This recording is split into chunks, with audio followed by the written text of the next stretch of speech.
Harry Giles III at Christian Coloco yan ang ating pag-uusapan. Final seconds. Bryant for the win. Bang!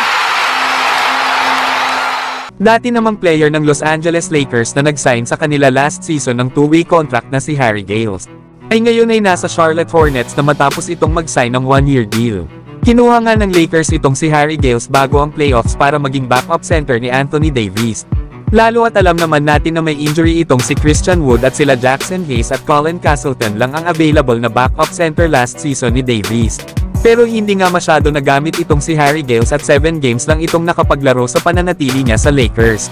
Kaya may pagkakataon ito na buhayin ang kanyang NBA career dito sa Charlotte Hornets. Lalo at hindi nga naging maganda ang kanyang NBA career simula nang madraft ito ng Sacramento Kings noong 2017 bilang 20 overall pick. Isa pa naman sana ito sa mga top prospect na made-draft sa taon na yun, kaso ay nag-alangan sa kanya ang mga NBA teams dahil sa history ng kanyang mga naging injury na nagpabago ng laro nito. Kilala pa naman sana si Gary Giles na isang athletic big man, mahusay sa mga post move at mabilis din itong gumalaw.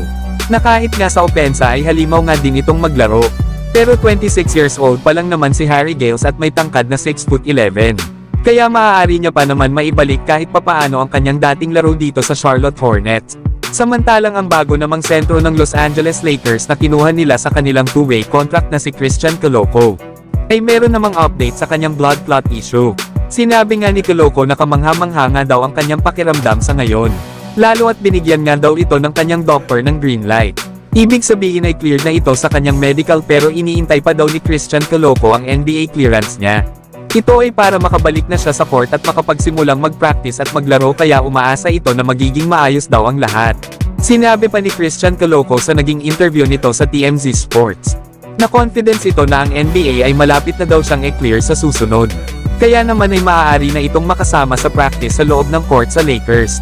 Napupunta nga daw doon si Christian Coloco na handa at nakahanda nga rin daw ito na gawin ang lahat para manalo ang kanilang kupunan. At ang goal niya nga daw sa ngayon ay ang manalo. Yan nga mga idol ang mga sinabi ni Christian Coloco, na malaki nga ang maitutulong nito sa Los Angeles Lakers. Isang 7'1" center na may 7'5" wingspan na kinakailangan ng Lakers sa kanilang interior defense at rebounding. Ito nga ang mga area na kung saan ay nag-e-struggle ang Lakers last season.